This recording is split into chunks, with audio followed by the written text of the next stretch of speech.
Bukalah mata dan minda, lihatlah, pandang pada alam.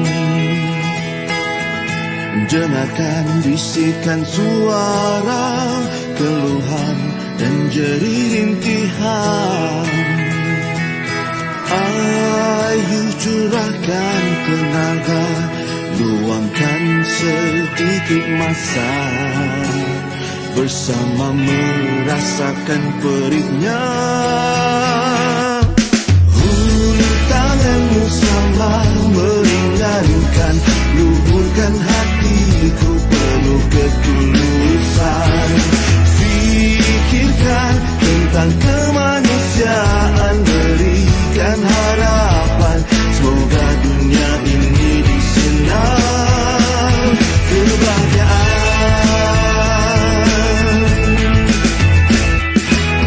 Kita hanya insan biasa yang lemah, mereka juga alfa. Sering diuji dunia yang penuh hayal pancaroba.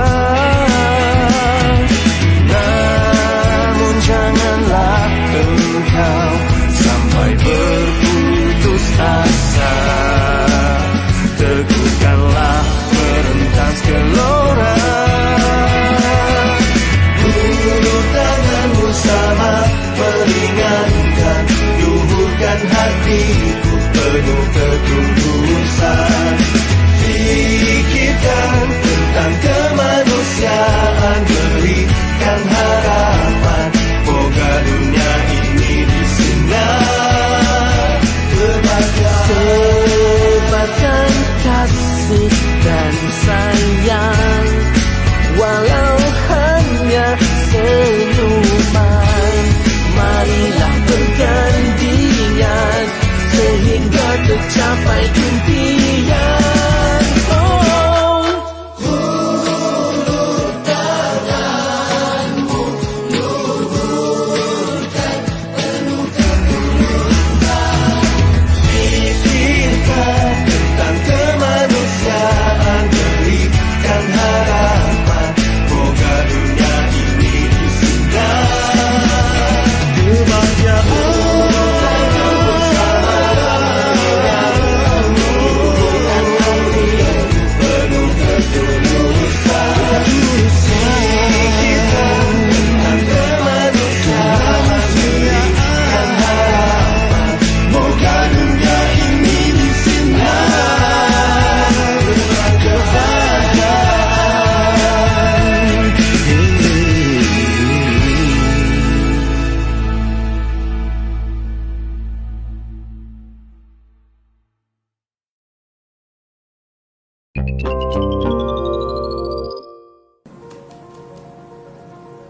Hai, Assalamualaikum, salam sejahtera. Saya Zairul dari Islamic Relief Malaysia. Alhamdulillah, saya ingin mengambil kesempatan pada hari ini mewakili Islamic Relief Malaysia dan keluarga Islamic Relief secara global untuk mengucapkan jutaan terima kasih kepada anda.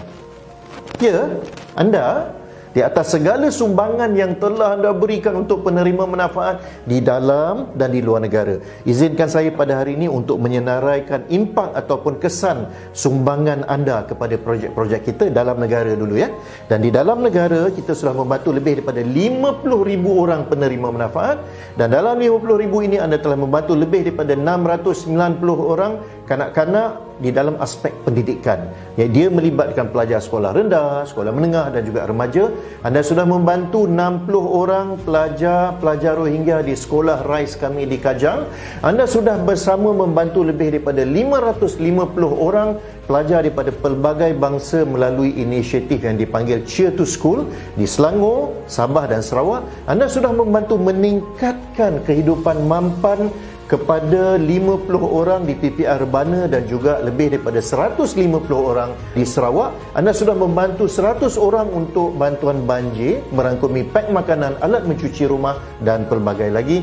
Dan anda sudah membantu lebih daripada 6,000 orang penerima manfaat bagi bantuan kecemasan COVID-19.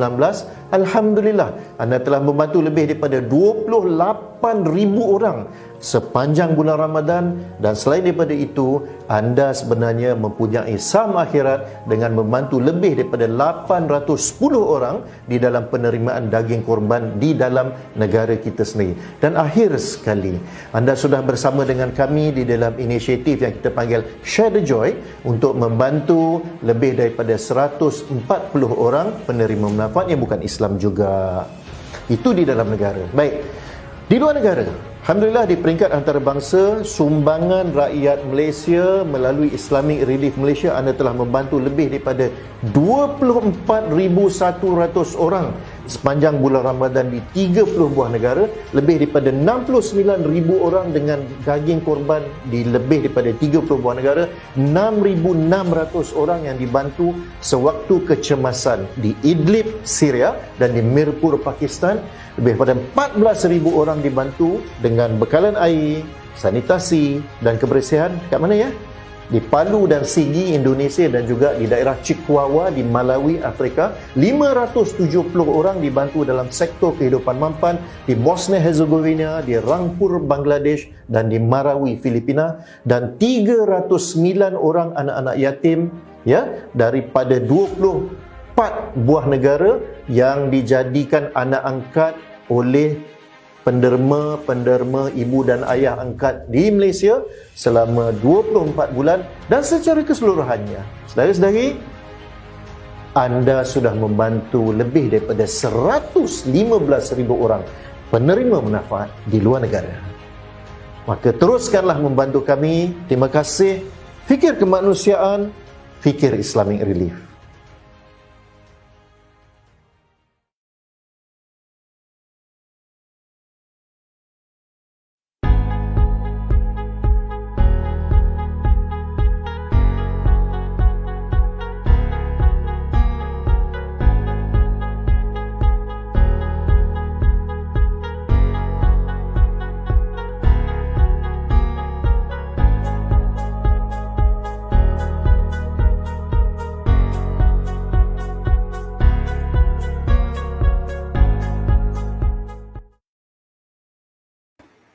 Assalamualaikum warahmatullahi wabarakatuh. Selamat petang, selamat malam. Pukul 9 kita berjumpa lagi dah hari ini dalam live at IRM hari ini. Assalamualaikum warahmatullahi wabarakatuh. Saya ucapkan kepada semua brothers and sisters, tuan-tuan dan puan-puan yang sedang tengok kita punya live hari ini, live in Bangi. Live in Islamic Relief Malaysia, insyaAllah setiap hari Rabu pukul 9 malam. Host dia adalah berlainan-berlainan lah orang-orang daripada setiap minggu, dan kita punya tetamu pun berlainan juga pada setiap minggu. Yang istimewanya pada kali ini, hostnya istimewa, saya sendiri dan juga kita punya tetamu juga sangat-sangat istimewa hari ini. Kita bawa daripada Bangladesh, Brother Jakir. Nanti kita akan perkenalkan Brother Jakir pada hari ini, dan juga kita punya tim sukarelawan yang telah bertungkus lumus untuk menjayakan projek kita pada tahun 2019 insyaAllah. Jadi sebelum itu saya dah ucap terima kasih kan tadi kepada semua. Mula-mula sekali saya nak minta maaf juga hari ini kepada brothers and sisters yang mungkin terkesan kan dengan saya punya batuk-batuk sikit. Hari ni suara tak berapa sedap hari ni, walaupun kita live hari ni. Saya kurang sihat sikit, ada batuk-batuk sikit, tapi insyaAllah sepanjang live kita hari ni ada ada sikit batuk-batuk tu, maafkan saya. InsyaAllah lepas ni saya makan ubat, jangan risau. Okay, baik. Saya perkenalkan diri dulu. Saya Sis Tash, Nur Tashra binti Abdul Rahman daripada bahagian penjanaan dana komuniti dan juga digital Islamic Relief Malaysia. Jadi InsyaAllah pada hari ini kita jemput dua orang tetamu khas yang saya cakap tadi, seorang daripada tim sukarelawan Islamic Relief Malaysia dan lagi satu daripada Islamic Relief Bangladesh. Jadi hari ini bersama-sama dengan kita pada pukul 9 malam ini insyaAllah. Jadi kan dah ada dah introduction tu. So saya tak boleh bercakap banyak sangat hari ni kan. Kita bagi kita punya tetamu cakap banyak hari ni. Sebab saya tak berapa sihat kan. Okay, baik. So, sebelum itu saya nak perkenalkan dulu Sister Asna. Saya masukkan Sister Asna Alright. Hai Sister Asna. Assalamualaikum. Kat mana tu sis? Sihat ke? Alhamdulillah sihat di Selangor. Di Selangor. Area mana tu? Di Sungai Buloh. Oh, kat Sungai Buloh. Okay. Sungai Buloh still red zone lagi? Masih. Okay, baik. Asna, hari ini kita nak bercerita tentang topik kita hari ini, setitis harapan. Kita punya topik pun dah nampak dah kan, setitis harapan tu semua berkaitan dengan air lah kan. Kalau ikutkan. So, kalau ikutkan topik hari ini, kita dah launch kempen Dana Wakaf Sistem Air DWAS, DWAS, sama juga macam tahun-tahun lepas. Pada hari Isnin hari tu, 22 bulan 3, di seluruh media platform Islamic Relief Malaysia sempena dengan World Water Day dengan tema menghargai air, berterima kasih kepada air. Di mana kalau ikut kita punya kenyataan media daripada Islamic Relief sendiri, jadi mengikut laporan daripada tabung kanak-kanak Pertubuhan Bangsa-Bangsa Bersatu UNICEF kan, kita tahu kan 2.2 bilion penduduk dekat seluruh dunia kurang mendapat akses kepada sumber air bersih untuk diminum. Lebih teruk lagi dekat kawasan-kawasan luar bandar, lagi teruk lagi lah kawasan setinggan, kawasan bencana dan kawasan berpendapatan rendah. Nak lagi sekarang dengan akibat daripada pandemik COVID-19, dia perkara tu make it worse lah, dengan dengan tak ada airnya, dengan ada virus yang menular di seluruh dunia kan. Jadi perkara-perkara itu make it worse lah dengan keadaan sekarang. And then kita tahu juga 3.4 juta orang maut akibat dari penyakit bawaan air pada tahun lepas. Ini dari data lah yang saya dapat kumpulkan untuk menjelaskan tentang isu kita hari ini, topik setitis harapan. Betapa pentingnya kita punya gerak kerja ataupun kita punya objektif hari ini, iaitu selain kita nak provide air bersih dan sebagainya, kita provide untuk latihan dan sebagainya. Tak apa, yang tu kita akan cerita sekejap lagi dengan Brother Jakir. Okay, baik. Sister Asna, okay, untuk soalan pertama sekali, banyak dan bebel kan tadi kan, tentang latar belakang projek lah, apa air, sistem sanitasi dan sebagainya kan. Okay, baik. Sister Asna, saya perkenalkan juga Sister Asna ni merupakan ketua sukarelawan lah. Kita ada satu tim, 5 orang volunteer yang bertungkus lumus untuk menjalankan penjanaan dana untuk membina telaga air di Bangladesh pada tahun 2019. Sebenarnya misi sukarelawan ke sana adalah kita ingin bawa sukarelawan sendiri untuk tengok keadaan projek di sana, bagaimana keadaan penduduk-penduduk di sana dan apa lagi keperluan yang mungkin kita boleh tolong di sanalah, di kawasan Bangladesh. Tapi bila outbreak pada tahun 2020, jadi dia terkena betul-betul kan dengan tarikh yang kita nak pergi tu kan, visa semua dah ada kan. Kalau tengok balik pasport tu kan, alamak, pasport, visa semua dah lulus dah kan masa tu. Kita 5 orang akan pergi dan saya sendiri dan ada lagi seorang staff yang akan pergi. Tapi kita tak dapat merealisasikan kita punya impian untuk ke sana. Tapi projek tu still berjalan sampai sekarang. Jadi Asna, soalan pertama saya nak Sis Asna berkongsi sedikit mengenai kejayaan projek Telaga Air Bangladesh pada tahun 2019 tu.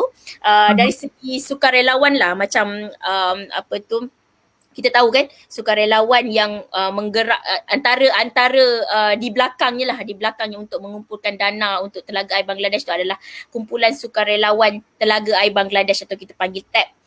Jadi itulah yang saya nak tanya kepada Asna, macam mana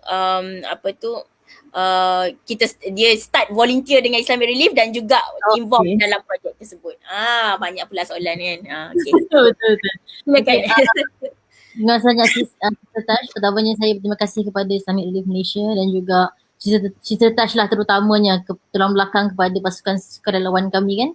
Jadi untuk peluang malam ni, kita pun dah agak lama tak jumpa kerana pandemik dan sebagainya. Setahun lebih kot Asna rasa. Setahun lebih. Last kita jumpa Waktu kita plan nak fly kot saya rasa. Ya, itu last lah. Betul. Jumpa dengan semua orang pun itu last lah. Betul. Sebab saya pun tak masuk office kan. Dah tahu. Ya, betul. Jadi tadi soalan Sista ada beberapa kan, antaranya adalah macam mana saya boleh volunteer, macam mana keberjayaan pasukan dan juga macam mana TAP tu kita panggil kita punya group sebagai TAP lah, Telaga Air Bangladesh punya sukarelawan terbentuk dan juga berusaha untuk bersama menyumbang sedikit tenaga dan masa untuk program ni. Jadi mungkin saya cerita berkenaan TAP dulu. Jadi kami ada 5 orang daripada pelbagai latar belakang di mana mendaftar dengan Islamic Relief Malaysia sebagai sukarelawan. Jadi saya ingin sebutlah nama-nama yang lain kan, sebab hakikatnya mereka semua adalah kekuatan besar kepada kita punya gerakan untuk membantu mengumpul dana untuk Telaga Air Bangladesh. Antaranya adalah saya sendiri, kemudian Brother Zahir daripada sekarang di Pahang. Brother Zahir merupakan seorang lecturer daripada Universiti Islam Antarabangsa. Kemudian kita ada Sis Nabila. Sis Nabila sekarang ni tak salah saya dah bekerja dengan satu syarikat tak salah saya apparel kan. Kemudian kita ada Brother Amri bekerja dengan Jambatan Penjara dan juga kita ada Sis Shah bekerja dengan JLC. Jadi 5 orang ni basically daripada latar belakang yang berbeza-beza. Kita orang memang tak pernah kenal each other kot saya rasa. Adalah sesekali bertembung, berlaga bahu di projek-projek sebelum-sebelum tu.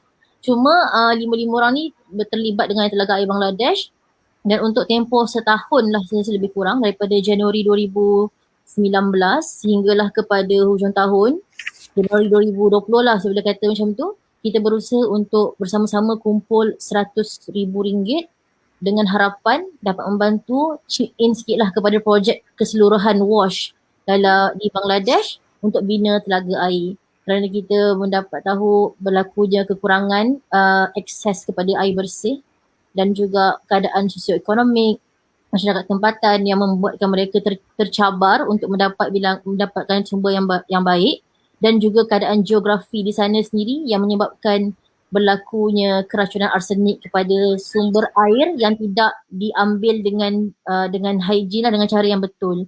Jadi ketika itu kami 5 orang terlibat dalam projek ni dan kita bersama-sama lah dengan Islamic Relief Malaysia, dengan bantuan Sistash sendiri, dengan bantuan pelbagai lagi staff-staff Islamic Relief Malaysia untuk bersama-sama cuba untuk kumpul dana sebanyak RM100,000 untuk Telaga Air Bangladesh. Dan Alhamdulillah, walaupun pada mulanya agak menakutkan sebab kita walaupun dah ada pengalaman beberapa kali volunteering dengan Islamic Relief dan juga NGO lain, tetapi pengalaman volunteering untuk melakukan pengumpulan dana tu tak ramai yang ada pengalaman.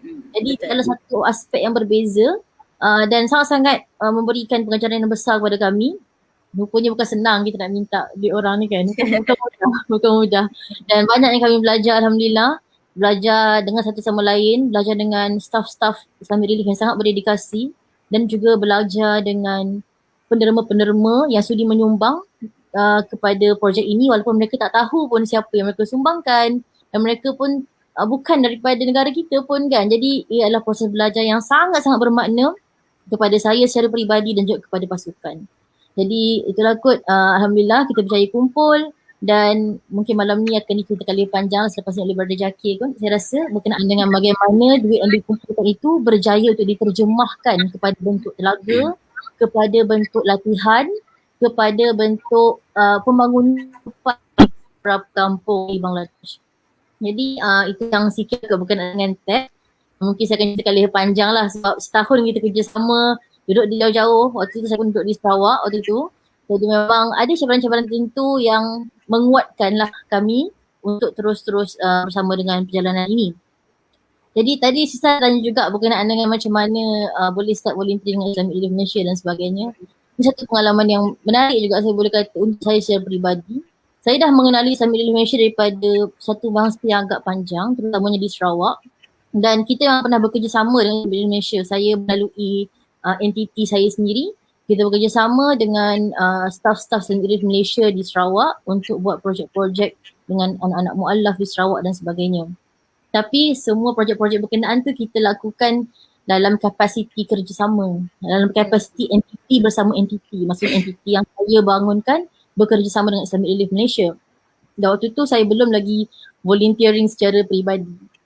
Cumanya macam mana saya boleh terlibat dengan volunteer adalah pada tahun 2018 tak silap saya ada sedikit kemalangan waktu tu buatkan saya patah tulang belakang lah waktu tu dan saya tak dapat berjalan buat masa yang agak panjang. Saya boleh kata dalam 3 bulan memang bedridden dan 6 bulan saya memang berjalan dengan sangat minimal.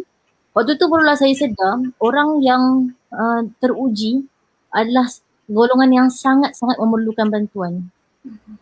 Jadi waktu tu saya tekad, "Ya Allah, kalaulah saya ni boleh sihat, kalaulah saya ni boleh berjalan kembali, saya nak pastikan dunia ni lebih mudah untuk orang yang teruji." Itu je saya punya niat lah waktu tu. Walaupun waktu tu saya dah bekerjasama tapi dia adalah ada banyak faktor lah, entiti dengan entiti, gerakan dan sebagainya. Jadi macam tu lah saya bermula. Jadi first project yang saya join dengan Islamic Relief sebagai capacity individu adalah program bersama dengan program Sistas yang anjurkan kita belajar waktu tu untuk macam mana menyantuni golongan buta. Oh, okay, yang tu. Bukan VIC dulu ke Asna? VIC Seremban. VIC Seremban tu waktu tu belum join lah. Waktu tu baru berkenalan. Oh, okay. Kira VIC. Volunteer course kan.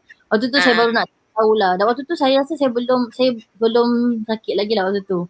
Jadi yang betul-betul saya join untuk bersama untuk membantu adalah dengan projek berkenaan. Saya masih ingat lagi, mungkin saya boleh kongsi sedikit. Pagi saya nak pergi ke Islamic Relief Malaysia tu adalah pagi pertama yang saya dapat melakukan solat subuh dalam keadaan saya boleh sujud. Jadi sebab 6 bulan yang pertama tu saya memang tak boleh langsung untuk solat dengan sempurna. Jadi waktu tu saya rasa macam okay, Alhamdulillah memang ini adalah apa yang saya dah janjikan untuk kalau saya dapat sihat, saya akan bantu. Bukanlah nak kata bantu besar sebab kita tak dapat nak ubah keadaan, kita tak dapat nak ubah sistem, tak dapat ubah macam-macam. Tapi saya nak bersama dengan gerakan yang boleh membantu. Dan perkara yang paling saya suka dengan Islamic Relief adalah ketelusan yang ada, dedikasi staf-staf mereka yang saya dah saksikan dengan mata saya sendiri membuatkan saya nak bersama. Jadi itulah dia permulaan dia. Kita waktu tu belajar menyantuni orang buta. Saya sangat-sangat kagum dengan projek berkenaan bagaimana Islamic Relief boleh untuk melihat dan boleh melatih volunteer, melatih sukarelawan untuk menjadi insan yang lebih santun dalam membantu. Kadang-kadang kita nak bantu orang tapi kita pun tak berapa tahu kan macam mana. Jadi itu yang pertama. Yang keduanya adalah lepas saya dah join yang untuk menyantuni orang buta, saya bersama dengan Islamic Relief Malaysia join pula kelas bahasa isyarat. Komunikasi dengan mereka yang teruji dengan masalah pendengaran maupun masalah pertuturan. Jadi waktu tu saya rasa macam this is a very good opportunity sebab macam ni sebenarnya saya percaya ramai orang nak tolong. Ramai je orang yang nak volunteerism ni. Cuma hakikatnya kami semua yang volunteer ni bukanlah pandai sangat kan. Kita hanya ada niat, kita hanya ada kemahuan. Tapi kadang-kadang kita tak ada skill, kadang-kadang kita tak ada peluang untuk belajar dan itu yang saya suka sebab Islamic Relief berjaya untuk bangunkan kapasiti dalam diri volunteer dan waktu tu saya terlibat lah pergi ke rumah waktu volunteer day kita ada pergi ke rumah kebajikan tu kan bulan 7 lepas tu kita ada projek Ramadan lah, pek kurma, macam-macam lah sampailah dapat satu email daripada Islamic Relief untuk panggilan kepada sukarelawan yang nak bersama dengan international mission gitu. Waktu tu tak ada nama tab, semua tak ada lagi international mission. Waktu tu saya rasa macam saya nak terlibat dan bila saya melihat dalam sebaran berkenaan mengatakan yang volunteer yang terlibat perlu untuk melakukan pendanaan awam kan, perlu untuk melakukan pendanaan mengumpul dana, saya rasa berminat sebab saya rasa macam kita boleh menyumbang daripada segi tenaga kan, menyumbang daripada segi kapasiti macam pack kurma, pergi rumah. Saya percaya yang hakikatnya duit dan juga kumpulan dana tu juga yang sangat besar untuk membantu materialize benda yang kita nak ada kan. Maksudnya kita nak buat telaga, semua tu perlukan keuangan yang kuat. Jadi waktu tu lah saya apply dan Alhamdulillah saya sangat-sangat banyak belajar dan saya berjumpa dengan 4 orang lagi ahli pasukan yang sangat-sangat bagus yang banyak mengajar saya perspektif mereka dan itulah kita bersama-sama belajar bersama dengan Islam Relief juga untuk plan macam mana kita nak kumpulkan 100,000. Alhamdulillah kita berjaya kumpul, tapi saya percaya pengumpulan ini bukanlah sepenuhnya daripada kekuatan kami sahaja, tapi dia adalah kolektif usaha daripada semua orang. Masalah usaha kami sendiri, usaha kawan-kawan terdekat kami yang sama-sama lah buka booth sama-sama dengan kami di tempat masing-masing, usaha Sistash, usaha staff-staff IRM yang lain yang bantu kami daripada segi media, segi latihan, daripada segi komunikasi dan sebagainya. Daripada Brother Zairul sendiri dulu ada buat briefing lagi kan macam mana situasi kat Bangladesh. Sebab kami tak tahu situasi tu. Dan waktu tu lah kita jumpa macam-macam soalan yang kita tak pernah tahu orang akan tanya. Jadi alhamdulillah daripada usaha kolektif semua pihak dan juga donor-donor kita juga yang bantu untuk sampaikan lagi mouth to mouth yang apa yang kita tengah buat ni. Alhamdulillah kita berjaya kumpul dan semakluman yang daripada Islamic Relief Malaysia dan juga yang akan dipanjangkan lagi oleh Islamic Relief Bangladesh. Alhamdulillah kita dah berjaya lah membantu membina telaga di sana hasil daripada terus orang yang terlibat dalam gerakan ini. Alhamdulillah. Baik. Terima kasih Sis Asna. Panjang panjang lebar Asna bercerita tentang pengalaman sukarelawan bersama dengan Islamic Relief, bagaimana dia bermula. Sebab dekat luar sana tu saya tahu ada juga di kalangan brothers and sisters yang mendengar kita punya live hari ini yang berminat untuk jadi sukarelawan, kan tak tahu macam mana dan apa projek-projek yang sukarelawan lakukan. Jadi ini adalah antara contoh-contoh lah yang kita lakukan bersama dengan tim sukarelawan kita, khasnya kepada tim Telaga Air Bangladesh. TAB ni adalah tim sukarelawan yang agak special lah sebab dia misi keluar negara kan. Jadi bukan biasa-biasalah orang-orang yang menyertai misi keluar negara ini. Baik, sebelum kita tanya Brother Zakir untuk kita punya projek pada tahun ini dan tahun-tahun lepas, saya nak beritahu juga untuk tadi saya ada beritahu tentang kempen Dana Wakaf Sistem Air DWAS kan untuk tahun ini. Jadi target kita adalah 1.4 juta yang dilancarkan pada 22 hari bulan 3 sehingga 31 Disember 2021. Tempoh dia lebih kurang dalam berapa bulan lagi ya? Dalam 9 bulan yang kita akan membantu mereka-mereka di Somalia, Bangladesh dan juga Indonesia. Jadi untuk Somalia still telaga air lah di beberapa daerah. And then dekat Bangladesh 26 telaga iaitu kita nak bina semi-deep tube dan juga di Indonesia iaitu 7 pump ram hidrolik yang kita akan bina di Indonesia insyaAllah. Dalam kempen Setitis Harapan ini Dana Wakaf Sistem Air, kalau tengok dekat dalam kita punya website tu ada www.islamic-relief.org.my, boleh tengok kita punya kempen Dana Wakaf Sistem Air DWAS pada tahun ini insyaAllah. Jadi okay, baik, saya nak jemput Brother Zakir daripada Islamic Relief Bangladesh hari ni. So kita dengan adanya Brother Zakir kita cakap English lah hari ni. Kena cakap Bangladesh tak faham pula nanti kan. Saya tahu Asna tahu bahasa Bangladesh tapi jadi kita cakap bahasa Inggeris boleh? Alright, hi Brother Zakir from Islamic Relief Bangladesh. Hi. I'm so happy to see you today. I'm Sistash. And then we have Sister Asna today with us. So Asna is one of the volunteers facilitating water access in Bangladesh, which is our project in 2019 earlier. So today, Brother Zakir, I would like to ask you a few questions. So first, I would like to ask you about the impact of the project before and after after the project implementation, especially to the local communities in Modupur Upazila, Tangail district. Is it right, brother? Yes, Tangail district. Okay, thank you, Sister Notasna and Asna. And I want to thank the Malaysian people who donated for the projects. I'm very happy to join with you to explain something about this project. You asked me about the impact of this project. Yes, in last year we have implemented a project named is Facilitating Water Access in Northern Bangladesh. It's implemented in Modupur sub-district of Tangail district. there are so many impact of this project. So if I explain in numberly, first one, we have implemented 18 nodes of water oils. It's semi-deep type tube well, but the technology was the deep set technology. I will tell you about the technology. Then another was the caretaker training for the caretakers of the water oils. Then number 3 was the hygiene promotion session for the pupils who are getting water from these oils. And last activity was that the training to the Union Sanitation Task Force, so that widely they can spread the intervention. So that was our intervention. So in this project, we have implemented already I said 18 number of water oils. That means 216 household or families getting safe drinking water from this project.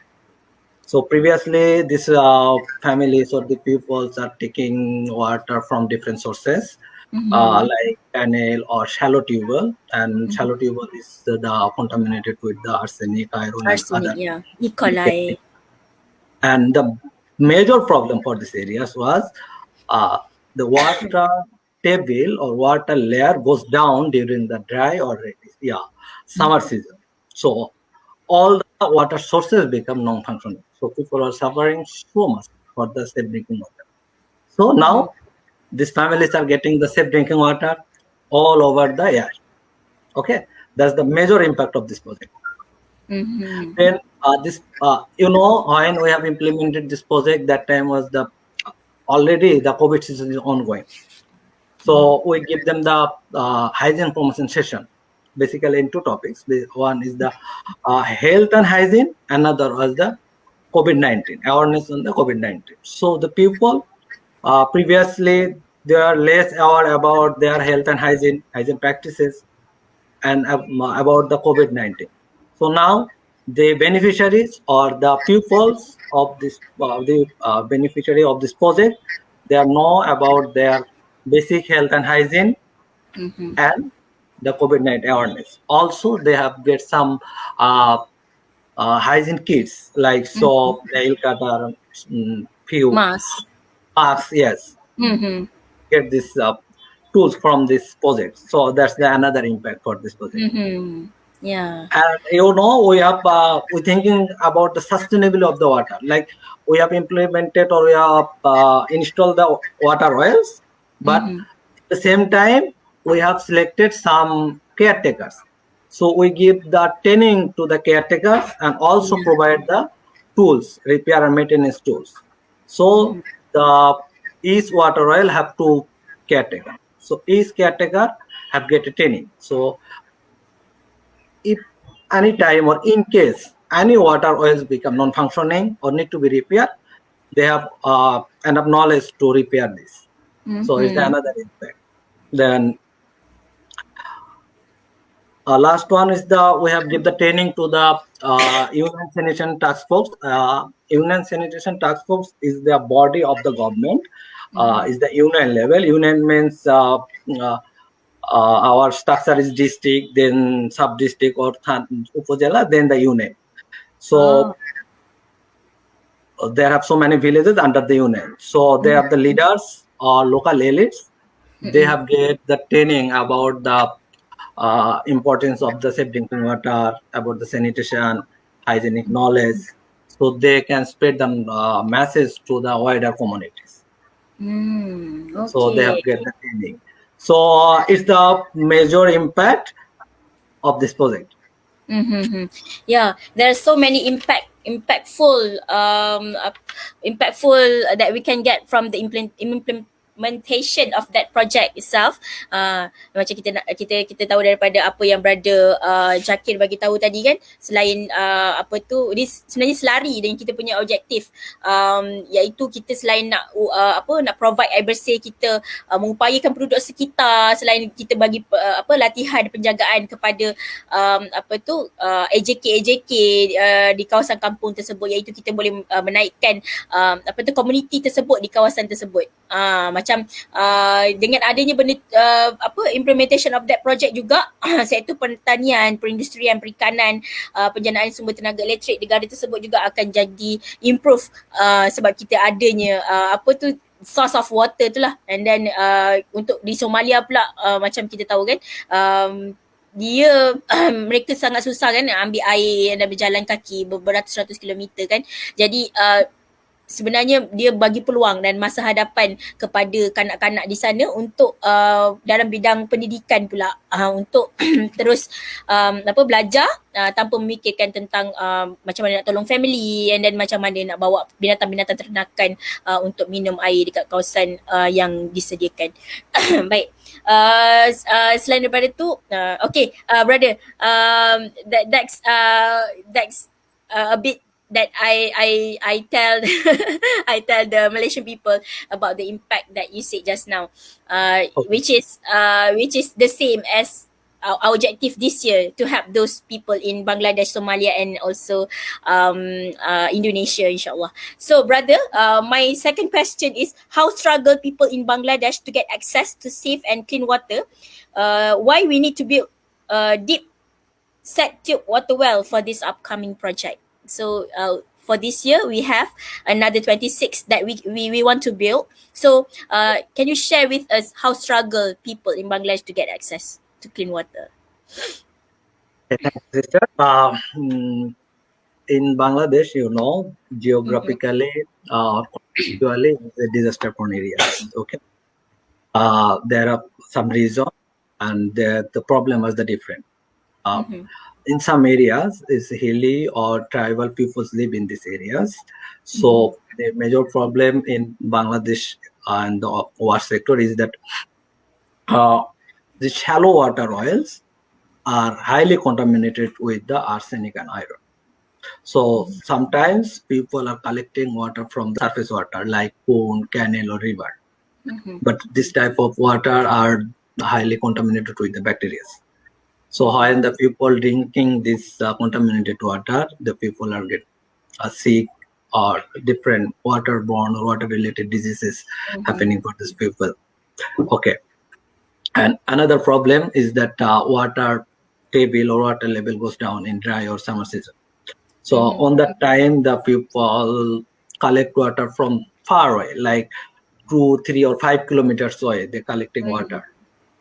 Okay, so on that time, they need money, they need time. Okay, on that, they can their household activities, because a major portion of the day they spend there for collecting the water.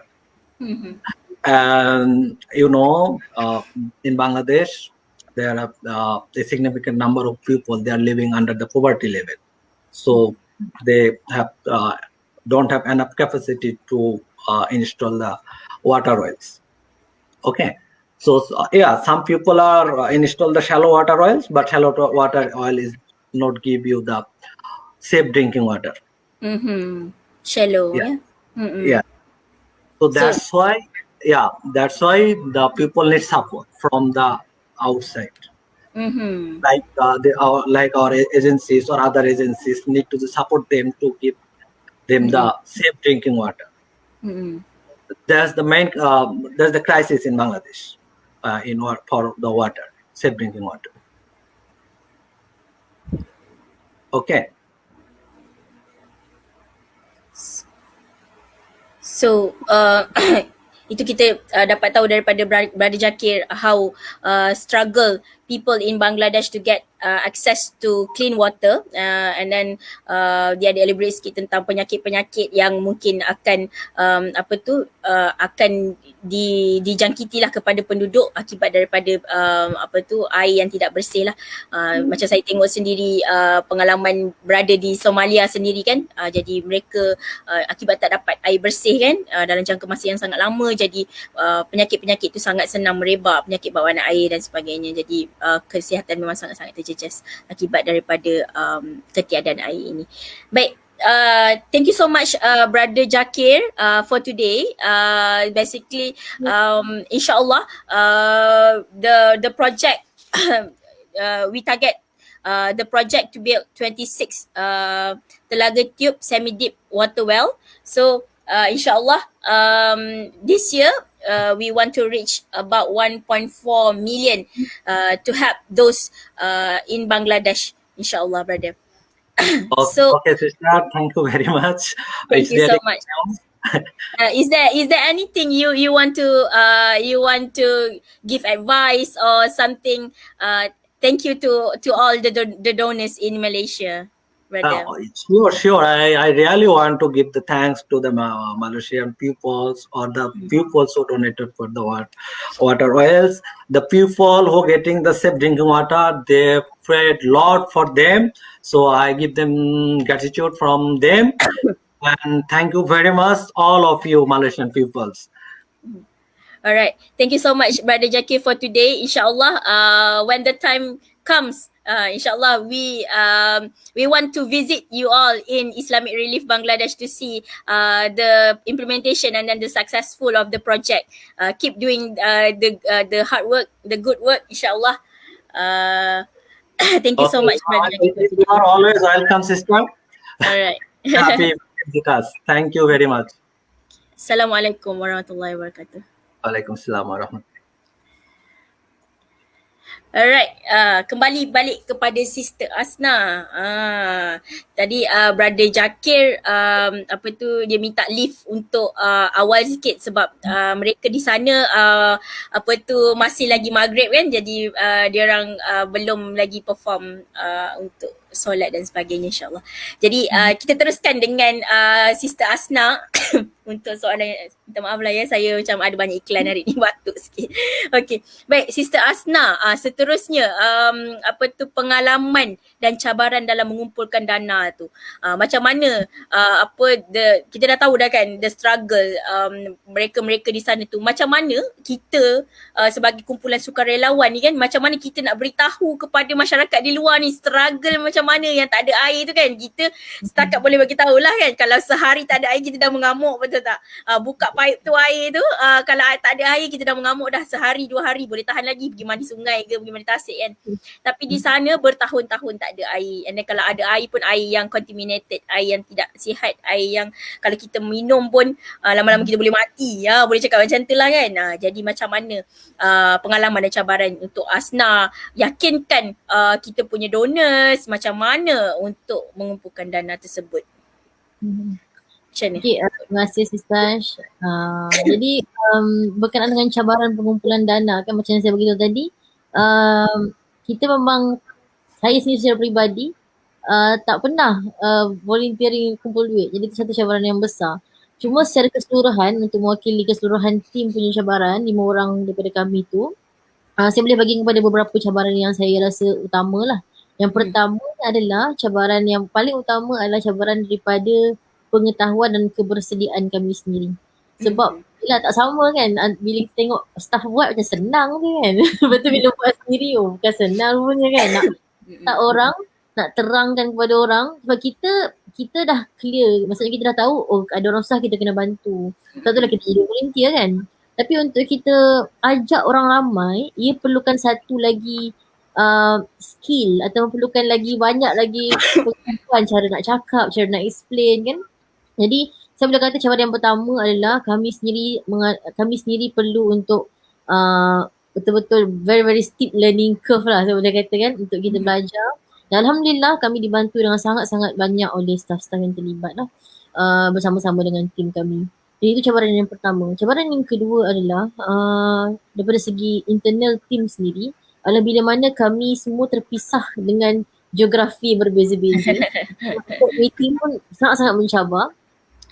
Dan juga dengan background yang berbeza, tuntutan kerja yang berbeza. Jadi ada satu cabaran untuk kita coordinate. Tapi sebenarnya cabaran itulah sebenarnya pada saya satu kekuatan.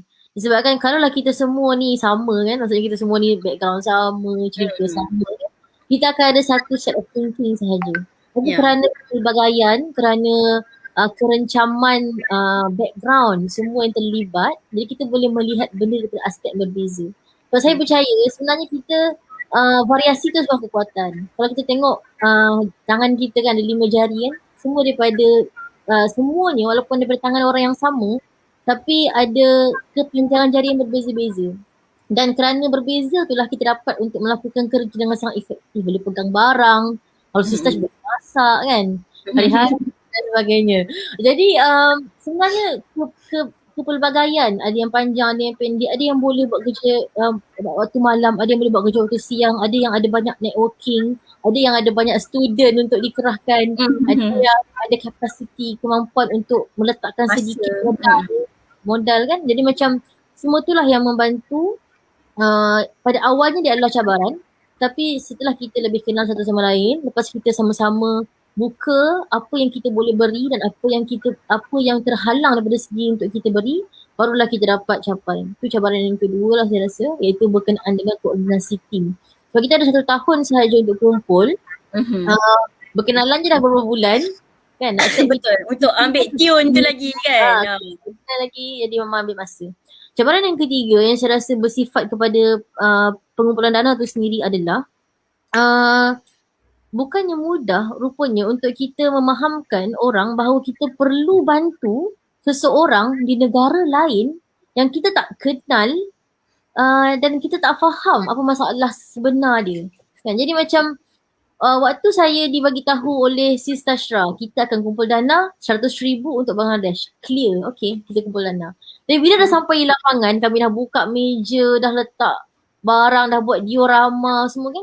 Soalan-soalan yang kami terima, soalan-soalan yang sangat-sangat di luar jangkaan kami kerana kita tak ada perspektif tu. Which is very, very interesting lah pada saya. Diorang tanya, kenapa nak tolong orang Bangladesh kan? Kenapa nak tolong orang kat luar, tak tolong orang dalam negara kan? Benda-benda macam tu. Yang mana masa tu pula ada isu rasanya tentang refugees rasanya kan. Jadi itu adalah tambah lagi kepada cabaran kita pada waktu tu rasanya. Dan orang di Malaysia juga saya boleh kata ada yang ada juga yang ada sedikit skepticism kepada Bangladesh punya orang lah, sebab kita pun mungkin ada melihat warga mereka di sini dan kita ada satu judgement kepada mereka dan rasa macam we have done enough for them. Kan? Jadi sebenarnya, tapi itulah yang indahnya dalam mengajak orang kepada kebaikan. Bila mana kita sendiri perlu untuk lebih kreatif dan perlu dapatkan lagi banyak pengetahuan untuk sampaikan dengan baik. Sebab hakikatnya mereka bertanya ini bukanlah hendak menghukum atau hendak mempertikaikan, tapi mereka dalam keadaan hendak tahu sebab. Kerana kita kena faham dan kita kena ingat, saya dulu sebelum jadi volunteer saya adalah donor kan, saya adalah penyumbang. Jadi dan saya tak banyak duit kan, Jadi kalau saya tak banyak duit dan kalau saya nak sumbang, saya kena pastikan tempat yang saya sumbang tu betul-betul bagus. Sebab kalau orang ada RM10,000, senanglah dia boleh bagi satu ni RM10,000, RM5,000, RM5,000. Saya ada RM10 kan, itu je lah nak bawa ke syurga. Jadi mestilah saya kena pilih betul-betul kan.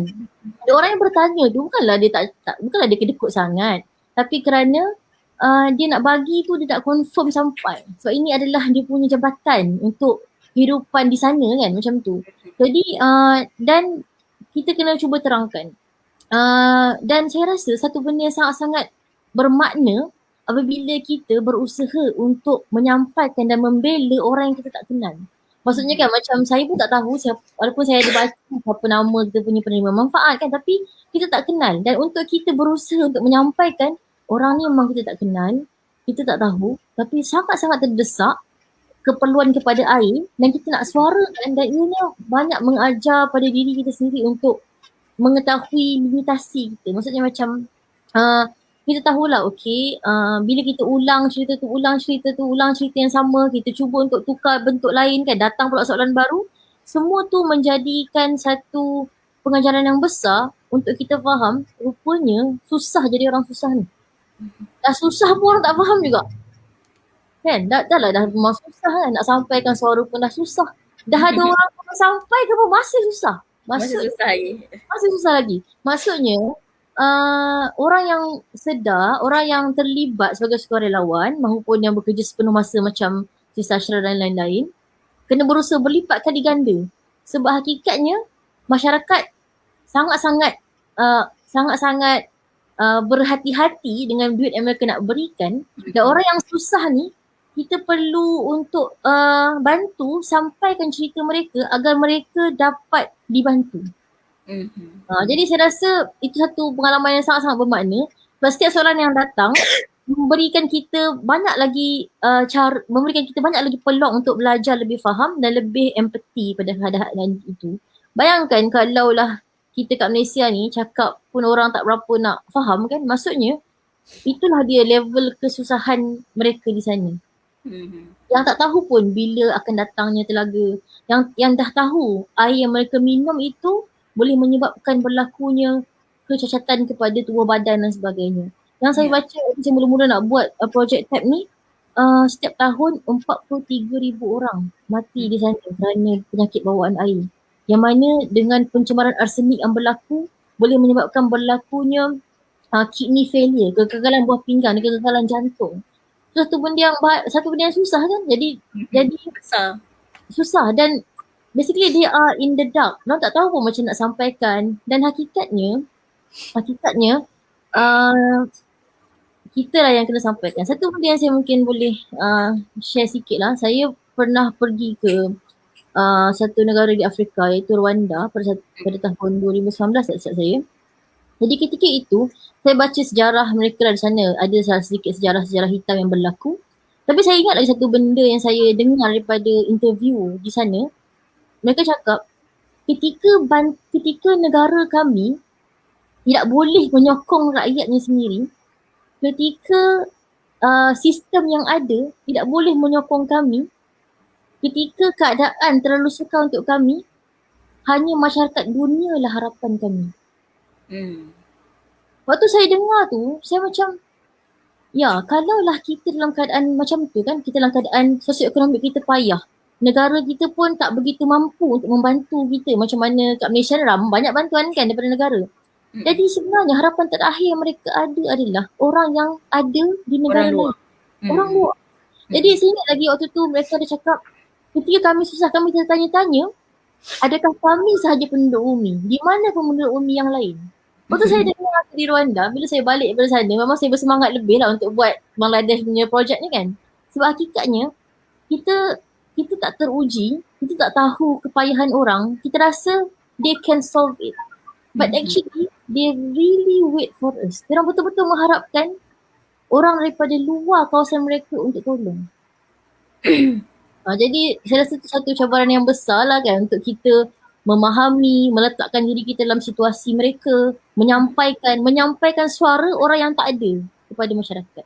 Cabaran yang besar saya rasa. Tapi alhamdulillah, bila kita berjaya terangkan, kita berjaya komunikasi dengan baik, akhirnya orang akan sumbang juga. Sebab hakikatnya, macam saya berkata tadi, kita kena juga memahami penyumbang ni pun bersifat sangat berhati-hati. Sebab mereka pun bersusah payah juga untuk kehidupan mereka. Cuma kita kena bagi tahu yang dalam harta kita semua ni ada juga orang yang mengharapkan sedikit cebisan itu dan kita boleh untuk sama-sama sampaikan. Dan dalam keadaan pandemik ni lagi susah lah kot, saya rasa mungkin susah payah lah kan. So orang pun lebih berhati-hati lagi. Dan sebagai mereka-mereka yang terlibat dalam kerja-kerja kemanusiaan, kena lebih kreatif, jangan serik tolong didik kami semua. Sebab kadang-kadang orang luar tak tahu, dia bukannya tak nak, dia belum tahu. Dia belum tahu, belum faham dan kita mengharapkan orang-orang yang dah sedar, orang-orang yang sanggup untuk korbankan masa dan tenaga seperti Sistash dan staf-staf IRM yang lain, kalau boleh janganlah serik untuk bantu kami didik, bangunkan kapasiti. Sebab hakikatnya semua orang nakkan ending yang baik dalam kehidupan mereka. Ya. Alright, itu dia antara pengalaman dan juga cabaran daripada tim Sukarelawan Islamic Relief Malaysia, iaitu Asna yang merupakan seorang kita boleh cakap ketua lah, yang lead untuk kumpulan sukarelawan Telaga Air Bangladesh untuk membantu mereka-mereka di luar sana tu, insyaAllah. Jadi Asna, ada masa sikit lagi ni, mungkin saya boleh cerita jugalah macam Asna cerita, bukan nak pasal saya tiba-tiba teringat kan pasal bila Asna cerita tentang Rwanda kan, kita pergi tahun yang sama rasanya, Asna ke Afrika waktu tu, ke Rwanda, and then saya ke Somalia waktu tu, dalam bulan 3 macam tu. Dah anniversary kedua lah kot tahun ni, dah bulan 3 dah, habis bulan 3 dah kan. So dah 2 tahun dah kiranya perkara apa kita pergi ke sana tu kan, tapi masih segar lagi kat ingatan kita macam mana anak-anak yang mungkin kecil lagi, umur 8 tahun, 11 tahun, angkat tong air sendiri untuk membantu keluarga mereka di sana. Macam saya lihat sendiri ada seorang adik tu yang saya tunggu buat dekat sana lah, adik Salalo tu, dia bersama dengan lembu-lembu peliharaan dia, peliharaan keluarga dia lah kiranya kan. Dia bawa lembu-lembu tu sebanyak 30 ekor, seorang pengembala lembu, umur dalam lingkungan 11 tahun, dengan adik dia lagi seorang, kecil lagi adik dia. And then saya tanya dia daripada mana, dia cakap dari, tak tahu dari kampung, something kampung, tapi bila saya tanya Islamic Relief Somalia waktu tu, kampung tu terletak dalam lingkungan 15 km ke 20 km daripada situlah. Jadi mereka dapatkan air di telaga air yang kita bina bersama dengan sumbangan rakyat Malaysia untuk masyarakat di Somalia pada tahun 2017 waktu tu. Masa saya pergi tu 2019, masa tu telaga air tu telah dibina lah. Jadi kalau tengok adik tu sebelum ni dia datang 15 km 12 km daripada rumah dia untuk mengambil air dekat kawasan sesuatu kawasan kan. Tapi sekarang dengan adanya kemudahan tersebut, dia tak perlu lagi untuk berjalan sejauh itu untuk mengambil air dekat telaga air. Jadi kita dekat Malaysia rasanya kalau 8 tahun, 11 tahun rasanya ada ke untuk mengembala 30 ekor lembu. Saya rasa macam saya yang umur 20-an ni pun belum tentu lagi boleh jaga lembu, dan juga boleh gigih pada 2 ataupun 3 hari sekali untuk ambil air dekat kawasan telaga air. Dan juga ada satu momen yang saya ingat kan, ketika kami dah nak balik dah, waktu tu dah habis mission kan, bila saya peluk penerima manfaat kita kan, kita kan kalau dah nak balik apa semua kita akan peluk lah penerima manfaat kita, tak kisah macam mana pun keadaan dia, berbau ataupun macam keadaan panas ke yelah macam-macam lah keadaan dekat situ kan. Jadi mereka dalam keadaan yang sangat dahsyat waktu tu di kamp pelarian kan. Jadi saya peluk seorang kakak tu, dan saya boleh rasa dia punya tulang belakang dia, boleh rasa bukan tulang belakang, tulang rusuk, boleh rasa tulang rusuk dia satu persatu dekat bahagian belakang tu bila kita peluk kan. Saya rasa saya belum pernah jumpa lagi orang Malaysia yang ada rusuk yang macam tu, kecuali orang sakit lah kan, yang betul-betul sakit ataupun teruji dengan kesihatan yang sangat-sangat teruk di hospital dan sebagainya kan. Jadi yang Makcik Syuaibah yang saya jumpa tu memang dah rasalah dia punya tulang-tulang kat belakang tu. Saya tak tahu berapa lama dah dia menderita untuk dari segi air tu. Memang kita tahulah bila air tak ada, makanan pun tak boleh nak dari segi pertanian dan sebagainya kan, memang tak boleh nak tanam pokok-pokok dan sebagainya kan. Jadi itulah struggle mereka di sana. Kalau berjalan tu nampak macam terhoyang-hayang je masyarakat-masyarakat, bukan masyarakat lah, macam penduduk dekat kawasan tersebut. Jadi sangat-sangat memerlukan sebenarnya masyarakat kat luar sana untuk kempen air ni. Jadi kalau macam tahun ni Islamic Relief fokus kepada 3 negara je, sebenarnya ada lagi banyak lagi negara-negara yang memerlukan untuk kita punya kempen telaga air ni. Jadi bukan telaga air sebenarnya, dia punya nama dia Dana Wakaf Sistem Air, DWAS, Dana Wakaf Sistem Air. Jadi okey, itu sahaja rasanya perkongsian daripada saya, sikit je lah tentang Somalia. Ada 2 kisah yang saya kongsikan dengan brothers and sisters kat luar sana pada hari ini, insyaAllah. Jadi akhir kata, Asna ada akhir kata lagi ke dah rangkum sekali semua tadi? Mungkin sikit je kot. Boleh, sebelum penutup kita boleh Asna boleh mungkin bagi penutup sikit untuk kita punya live hari ni. Sikit je lah kot. Jadi sebenarnya kadang-kadang kita rasa kita membantu orang, kita jadi sukarelawan sebab kita nak membantu orang lah sebenarnya itu benda yang kita kena sama-sama akur dan sedar adalah perjalanan tu adalah untuk membantu diri kita sendiri, untuk kita lebih untuk mengecapi rasa kehambaan dan juga mengetahui yang harta kita tu berlebih sebenarnya daripada apa yang kita perlukan. Saya ingat satu kata-kata yang saya dengar dalam satu ceramah, dia bagi tahu ada seorang orang kaya ni, selalu orang kaya lah, tapi mungkin kita pun insyaAllah lah harap menjadi orang yang kaya jiwa lah kan. Dia bagi sentiasa bagi sumbangan dekat orang, sentiasa bagi sumbangan. Sampai orang cakap dekat dia, engkau ni tak sayang harta kan? Takkan tak sayang harta, dah kumpul susah-susah kan. Dan jawapan yang orang tu bagi adalah, kerana aku terlalu sayangkan harta aku lah, aku kirimkan di awal-awal ke supaya aku boleh bersama harta-harta aku di sana. Jadi bila kita menyumbang, sebenarnya kita kena ingat orang yang kita bantu adalah diri kita sendiri yang utama.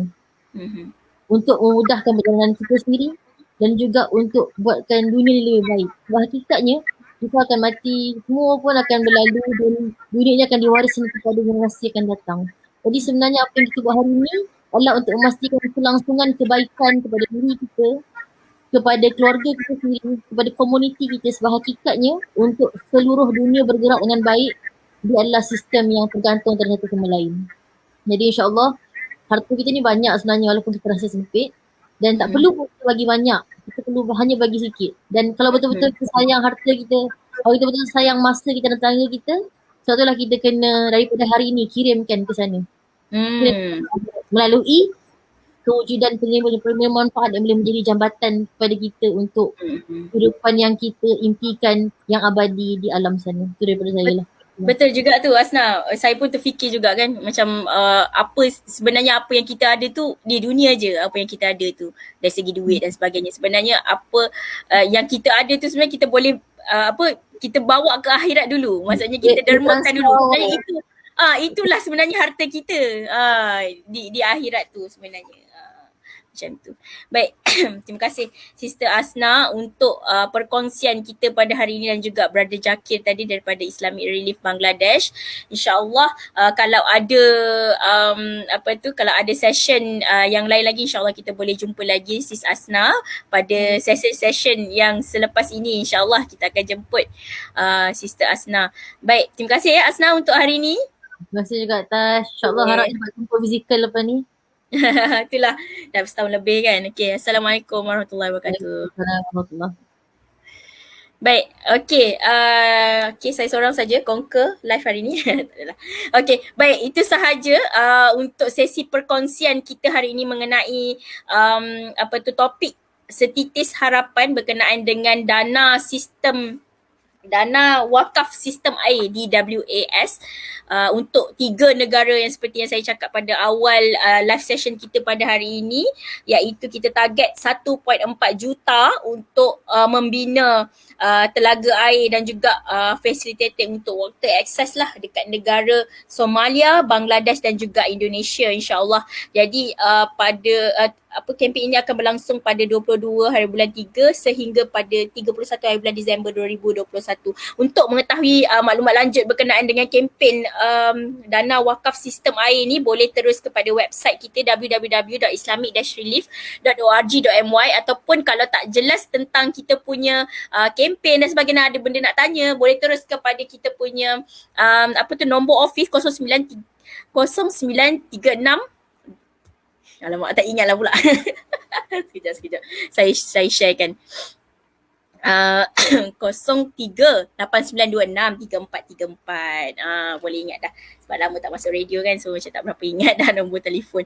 Okay, baik. Yang ni saya sertakan sekali nombor akaun Islamic Relief Malaysia. Dekat bawah ni ada Maybank, ada CIMB, Bank Islam, Bank Rakyat, Affinbank dan MBSB Bank. Macam Sister Asna cakap kan tadi kan, kalau tak banyak pun kita menyumbang, menyumbang sedikit pun tak ada masalah sebenarnya. Sebab sedikit-sedikit lama-lama jadilah bukit. Okay, baik. Saya nampak komen dekat sini, ada tak yang bertanya berkenaan dengan kita punya live hari ni? Rasanya tak ada.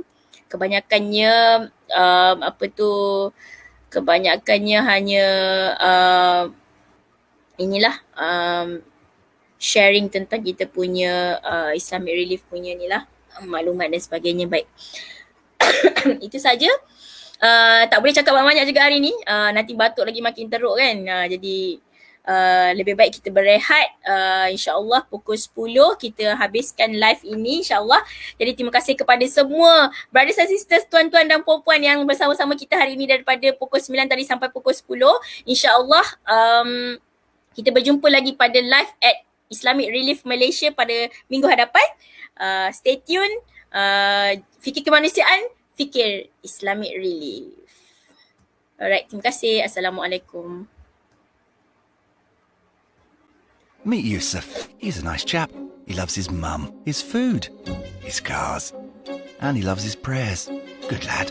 Each day he's working through those first world problems, trying to balance this world and the next, and it isn't always easy. One day he realizes his only contribution to the world is a bag for life. So he raises some money from family and friends, books a flight, gets vaccinations, visas, clothes, sunglasses and permits, which leaves enough for a small box of aid. Still feeling like the man, he sets out, but soon discovers delivering aid isn't going to be as easy as he first thought. 12 hours later, he arrives in what he calls Africa, or rather, one of the 54 countries that makes up the diverse continent of Africa. He hits the streets and becomes acutely aware that he doesn't know anything about the culture, the language, and most importantly, where the people in need actually live. Take me to a village of 4 people. Playing the village people. He figures the best place to head would be into the desert. Oh dear. He takes a bus, a motorbike, a bicycle, a donkey, and ends up somewhere. You've arrived. Nowhere. He meets the wildlife. He meets the not-so-wildlife. He eats, his belly aches, he finds a bush, he finds a snake. And wakes up 2 days later in a hospital. He prays for a sign, and one comes. But does he listen? Oh no, he pushes on. He thumbs a lift. The car breaks down. He breaks down. Completely lost, he wanders across the border into a conflict zone. Scared out of his life, he does the only thing a man can do in this situation. He calls his mum. Amma, what was up? No. I'm sure he's having a lovely time. By the skin of his teeth he escapes. But into what? He wanders the desert bewildered. To survive, he eats the aid that he brought with him. He becomes delirious. But he sees a chicken shop. Only to realize it's a mirage. Lost and afraid, he calls out to Allah to save him.